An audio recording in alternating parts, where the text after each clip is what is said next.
Right, holla holla. It's your boy, George Billionaire. And we're halfway through the year. And today, Monday, as always, we're going to be in Cappy Talk. Hustle hard, talking all things entrepreneurship, talking all things self-development, talking all things PIE. Provoke, inspire, and equipping you. And, you know, today's an amazing day. And obviously last week we talked about the 10 things that guarantee success. 10 things. And I've always spoken about the power of association, which is, I think, my number one thing that definitely gravitates you towards success. But today I want you to tune in. We're going to be having a question and answer. We're going to be talking about, you know, things that will definitely help you to become a better individual. So on this channel that you're on and you're watching right now, if it's your first time here, make sure you go and like all the videos, leave all the comments under Hustle Hard, School Run Diaries. You know, we're definitely going to motivate you, provoke you, and you're going to see so many things that definitely are going to blow your mind away. I always tell people that do not be conformed to this world, but transform your mindset. And I can tell you, if you just do just that one thing, you can definitely transform your life. So hustle hard, Monday. Make sure if you haven't, make sure you subscribe, click that bell notification, and make sure you are with us every other single day with School Run Diaries as well, Hustle Hard, and also the GB Mentorship videos, which are now online. Make sure you look up GB Mentorship videos. And there's so much to learn. The more you learn, I can guarantee you, the more you earn. Let's get in the studio and let's get going. Happy Talk 100.4 FM. If you are an entrepreneur or looking into getting into this entrepreneurship journey, this is the show for you. George Billionaire comes through every Monday from 12:30 until 1 o'clock to provoke, inspire, and equip your mind. And today on Hustle Hard, we are talking all things empowering entrepreneurs and aspiring entrepreneurs with the tricks and strategies to make life easier and hustle smarter. Whether you are just starting out or scaling your business, we are here to help. Like I said last week, it's not me. This is a George thing. George is here to help. You can send us a voice note on 0719 100 404 with your questions or topic related questions to your hustle. We'll feature them in next week's edition if we don't get a chance to read through all the messages today. Definitely into next week we'll get them. So we've got some messages from last week that we're going to read out, and then we'll take in more. So from 12:45, it is actually your time to shine and ask the questions and be like, George, help my business. George, this is what's happening. But you know, when you're asking George a question, it's not George, it's Uncle Billy. So you say, hi, Uncle Billy. This is my business. This is my problem. This is where I need help. On today's episode, we are looking at a case study of a 26-year-old aspiring entrepreneur who needs help with a financial advice. And her name is Emily, or we call her Emily. If we had mentioned her name, everybody was going to know who this person is, apparently. So we called her Emily. So before we hear Emily's story, let's catch up with George and hear what George was doing over the weekend. Holla holla. It's your boy. It's your boy, George Billionaire, with none other, the one and only Becky K on Hustle Hard. And a big shout out to all the pulsers. Absolutely. The doers. You know what I love about pulsers and everybody who's tuned on to this program? They intentionally make time to actually come online. True. From all over the world. Last week, Becky, there were people from England, people from Australia, you know, who've downloaded that app and are tuned on and are not in the country of Zimbabwe, but they are saying, you know what, whatever it is you're saying, we're applying it, you know, we're starting our side hustle. And it's good to actually hear that people are doing things. Yeah. And that's the mandate on this show. So this is not just food for you to digest now and to tickle your ears and to get a couple of quotes and inspiration, but it's actually trying to push you to not be conformed to this world, but to be ye transformed by the renewing of your mind. That, you know what, doesn't matter what color you are, what race you are. We may have been brought up in a certain mentality, but if we're going to make money, be successful and to thrive on this planet, we must be able to do what is now being done today, which is empowerment. People all over the world are becoming younger and younger, millionaires and billionaires. And it all begins with people who get an idea and act upon that idea. Yeah. And they begin to provide a product or a service. So it's great that we've got so many people who've started a side hustle, some who've started and left their job to begin this. And I know there's so many people out there saying, George, atisite se ma entrepreneur. But the message that I keep encouraging you is that you remember your job has a time frame, and sooner than later you're going to become a little older, a little, not so necessary in the business sector, and then they're going to replace you with somebody. And that's the strong truth. You're going to become of age very soon. You're going to be asked to retire, and what you would have done with the money, the income that you had over the many years is something that you'll see that, wow, I was just living hand to mouth. So here we really want to provoke you to think outside the box. Entrepreneurship, nobody was born an entrepreneur. Yeah. But if you have an idea, if you have the right counsel, if you have a mentor, if you have somebody to guide you, which is what we're doing here on the show, you ultimately can become a person of influence. Absolutely. In your community, country, and in the world at large. I like that. When you mentioned about the different people that were tuned in last week, it reminded me of the message we received from the person in Canada. Motkari is very important. We didn't get a chance to read like all the messages, but that one stood out for me a little bit. And you somehow agreed with him because you said it depends at what stage. Yes, the car is important, but at what stage? Yeah, and so to a lot of people who may not understand what we are saying, this particular individual said, George, you say you need to drive a humble car. No, they must see you driving a nice car, to show that you are a top executive. But understand, the people who you see driving nice cars today, the seasoned entrepreneurs who've been there for many years, they've understood that a car is not an asset. And to startup entrepreneurs, they think it's an asset. They think people will buy your product if you are driving a nice, expensive car. But those people have sacrificed over the years. Yeah. And they have now been able to pay themselves last after the business is sustainable. Because in order for a business to be sustainable, to our brother who asked that question, he needs to make sure that his business has vehicles which are well branded, which can be able to do the work they're supposed to.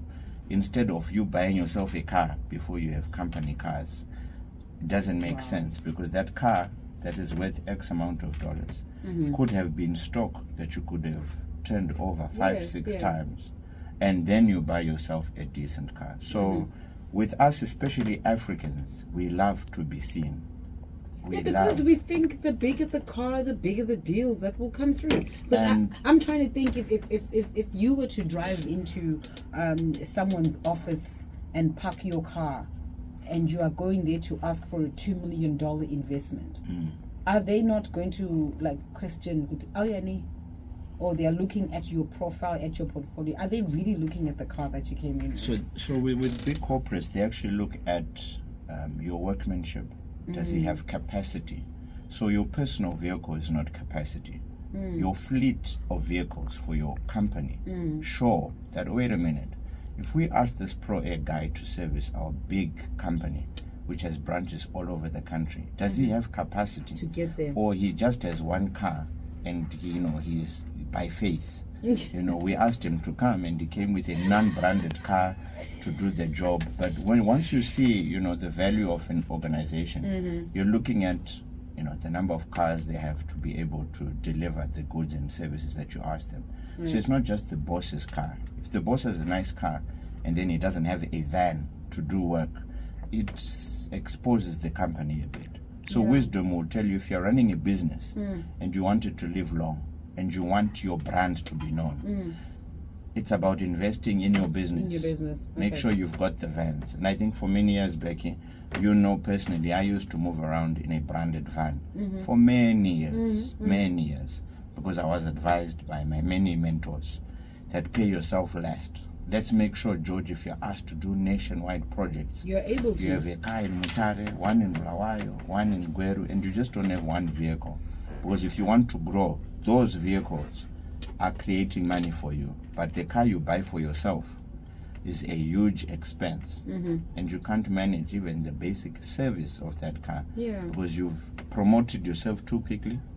Very soon, you bought that car for X amount, you're reselling it to try As and fast cover as you costs. got it is as fast as you lose You it. see. So let's not be quick to want to bling and to show that we've arrived. In due time, 10 years on, I have a mentor who drives the most basic car. He's a multi-millionaire. And he says, cars are nothing to me. It's a pity the younger generation thinks your success is defined by what you wear or what you drive. But real money does not make noise. And I know my African brothers are saying, no, George. It must And kindle and even cling, my cling, sisters, cling. they are saying, no, they must see They must know that this bag is They worth must- this you know car. what? I this- think it's one of those stories where you have to agree to disagree, because there are some who be like, "Ndati, ndifuna kurinda." People must see me, and some are like, yeah, George, we hear you, we just can't wait to show the progress because but- of our backgrounds. Becky, but background. all at the end of the day, especially hanging around with some of my seasoned mentors, they say these things that you are desiring now, you reach a certain level of wealth that you're not worried about what you wear or what you drive. Yes. You can arrive at the function with an ordinary car, but it's not about the car that values you. You actually put value on the car. It's not the other way around. Oh, yeah. Because the most important person who's caused you to be successful is not the car. It's not the car that made you the money. It's actually you. True. So we need to get out of this mentality. I know many will say, no, we So must. help us God. But remember, as Africans, Becky, we're the first generation that has been disempowered. Oh yeah. We are. So we want to Absolutely. be seen. But with our former generation, they were very humble. Now just make a little bit of money immediately. A car, they must see, they must. Inemutupo. Yes, with a surname. If Yes. you don't have a vehicle with a It surname, mustn't, yeah. your car must have a surname if it is. But that's African mentality. Yeah. But I love the Indian community and even other races. You don't drive a certain car unless you're a certain age or you've reached a certain wealth. But with Africans, immediately get some money, go and buy that car with a surname, and people must see you. They must. It's 12:45. Would love to hear from you, your contributions on what we have just basically spoken about. Now we get into our case study. We are looking at 26-year-old aspiring entrepreneur. Her name is Emily, and she needs Uncle Billy's advice. She says, "Hi, Uncle Billy. My name is Emily. I'm an aspiring entrepreneur, and I stumbled upon a TikTok video showcasing profitable business ideas. Inspired by one of the videos, I conducted thorough research and identified a niche market with potential. However, I discovered that acquiring machinery from China is essential to launch this venture. Unfortunately, the high cost of importing machinery exceed my current financial capacity. So here's my dilemma. How do I get this funding? Because obviously I need funding to get this business started. I don't have much of my own, so I'm considering borrowing, and also I'm considering borrowing to close this big financial gap. The question is borrowing a good idea for me, or are there any other alternatives? Okay, awesome. Yeah. Do we know what business Emily said? No, I think she said secret. No, idea. Okay. Right. Yeah. So, number one for me, I think the moment you identify something you want to do, I remember we spoke about it on the show I think last year, with the lady who wanted to do dishwashing liquid. Oh yes. And she wanted to go and procure machinery to make the dishwashing liquid herself. And we gave her advice that in order, before you get this machinery, you must first have a distribution channel of your dishwashing liquid before you get the machinery. Because you could make it, but where are you going to sell it? That's correct. Right. So it's the same thing also with another lady a year ago who was saying, you know, she got some money from her parents and she's now wanting to start a boutique shop. And we said, you might get the money, you might get the stock, but the greatest challenge you have is being able to sell those things. So it's an amazing, great idea, and I would not want Emily to fall into the trap of getting funding and getting the machinery here. But then if she hasn't started at the level that she's at, she will not be able to at all in the end sell the product once she's manufactured it. When you say starting at the level that you are at, like right. So remember with the lady with the dishwashing liquid, we asked her and gave her advice to become a distributor. Why don't you start selling it wherever you are now and build capacity? Once you see it really functioning and working well, then you can be able to get, you know, capital injected into the business, because even the people you're going to ask for a loan, let's say, will want to see your turnover. How much money have you been making? Are you really going to be able to pay this money back? Otherwise, if she just gets into it without a track record of actually what she's done, she's going to be like most people who get loans, who then are not able to pay it back because they do not have a steady stream that is traceable, that can actually tell, you know, 2024 they made X amount of sales. So if she's just to start, you know, and ideas are plenty these days. Remember the time, Becky, where, you know, people were selling, you know, Mapero, people were doing hair, people were doing laptops, and you want to follow the trend. Don't be the person who just goes with the wind and wants to do something because it's just something you saw. Right. You must be well vested in that thing. Otherwise, if you are a happy-go-lucky type of entrepreneur and you don't follow your true passion, it's a great idea, whichever one she has. But you must be somebody at least who has hands-on experience with exactly what it is you want to do. So, you know, the greatest advice, I'm never one who is good on advising people to go and borrow, especially if they don't have a plan or a track record or something to back it up, because you will lose, number one, your house that you put, because when you borrow, there's what's called collateral. Yeah, you have to put something so against it. you leave your car there, and I think we know what happens when, you know, chimbads or this borrowing issue. Most of the time, it will be very difficult to get the money you borrowed because you will spend it quickly, and you are anticipating. The key word there is anticipating that you will get something back in the time before, you know, the interests are due. And that's how a lot of people lose most of their assets, because they are, you know, borrowing. So borrowing is never one thing I would recommend unless you are an already existing company. There's a track record of sales. You know, within 3 months you are able to pay that 100,000 back, and there's something traceable to tell. But if you're a startup, she's 26. Please do not borrow. Start, and I know people don't like being told this, but start where you are. It's the greatest wisdom ever said. I began Pro Air in the back of my car, in my 2-door sports car.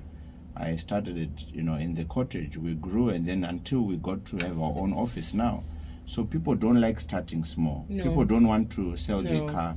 They don't want to liquidate their phones. They think, no, that's just $1,000, George. What's it gonna do? But if you are faithful with little, all these big American companies started in the back of their garages. They started small. There's no company you see today anywhere in the world which started with everything. They started with the little they had.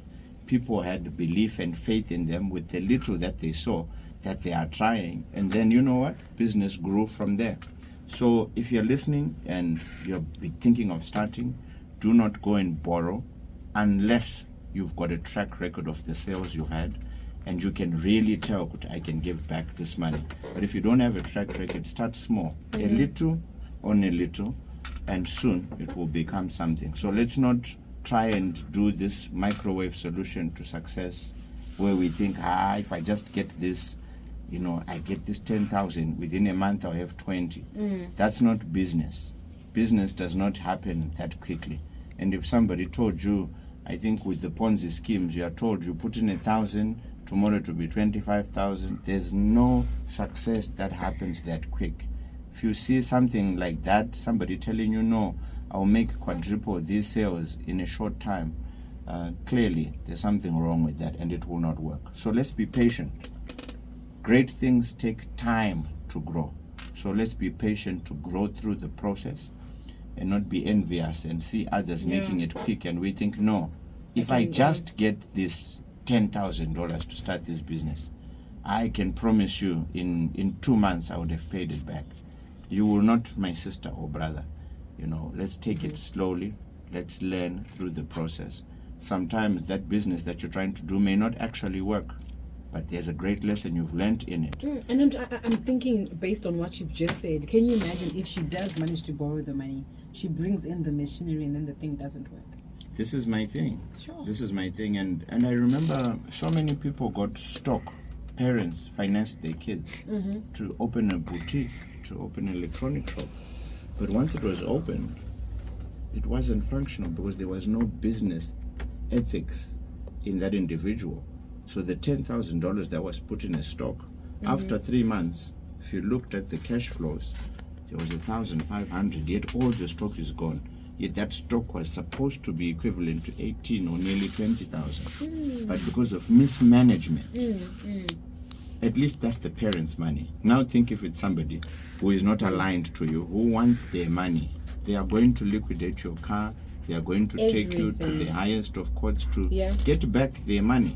So that's where money being borrowed is not a good idea for people. It's good to borrow for growth, not for startup. When you're in an organization and you want to grow your wings, it's advisable to then look for an investor or somebody to, grow your wings, such as all these companies on the stock exchange.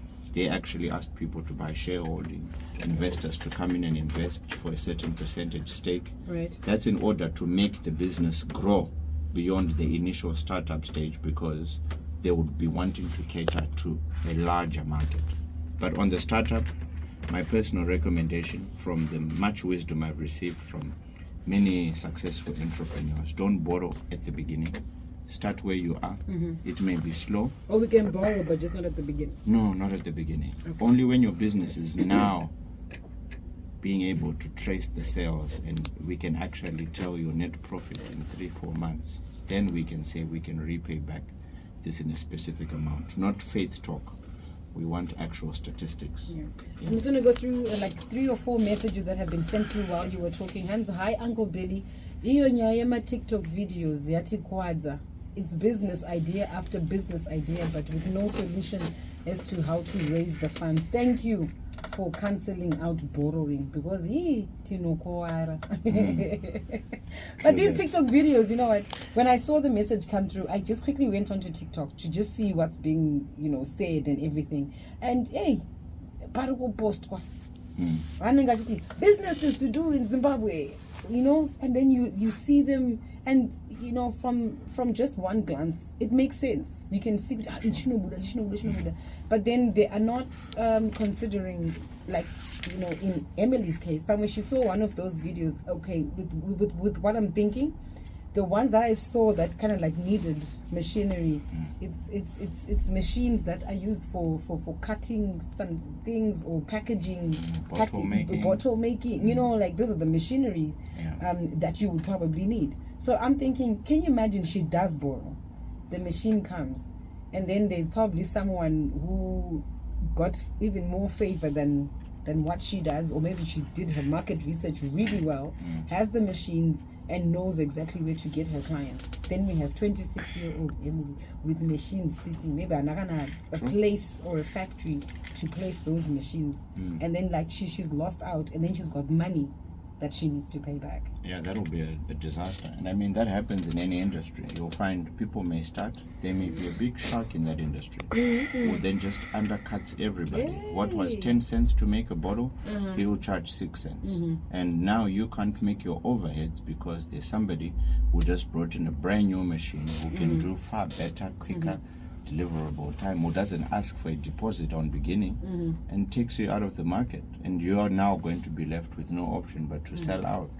So again, I highly recommend. Ideas are great, but let's not just digest something in the sense that it's an idea, and it's good at least now there are TikTok videos talking about business ideas. Otherwise, TikTok in Africa, it's usually I'm a dance challenge. No, it's they're usually trying. They're trying. It's usually unproductive things, but it's great that at least there's business ethics. There's things that are being taught that can actually change people's lives. So thank God at least TikTok is business related now. In that regard. And hi, Uncle Billy. I'm about borrowing. Borrowing is a gamble. I wouldn't advise it also. What about partnering? What if she finds a partner to get into the business with? I love that question, and I always say partnership is great, but it's not advisable from me, especially on the onset. I've spoken about this, that do not partner, because sooner than later, especially if you don't do your research properly, it will break down, especially if both partners are looking at money from that business. And I've asked people to look out and tell me which companies have partnered solely depending on that one thing and have actually lasted 5 years or plus. That's homework for people. You and me, Becky, can partner on a project that both of us are not directly involved in, and we can make it work. But if that's the only thing that you and me are doing, we're going to have a lot of cat fights. That's my money, I brought in this client, this, that. Within years, you'll be fighting for the name and you'll be liquidating the machinery. So I'm really much against partnership, only on growth purposes, like I said. If you want to grow the business and you now need an investor to grow to different markets and you need capital, that makes sense. If you were to give us a word of advice as we round up, what's the word of advice that you are giving us in light of starting a business, borrowing, looking for finance, starting where you are? $50, we just saying $50. The greatest secret, Becky, to getting out of the rat race and actually becoming a person who is going to become financial independent is to get started. That's the greatest secret. So we don't want people to think, no, I need an office, I need 10,000. Start small. Start where you are. Be faithful with your profits that you make. Reinvest them into the business. Once you have that level of discipline to give back into the business and not get this profit and think, hey, let me go and spoil myself, that business will grow and grow, and until you become, a force in the market.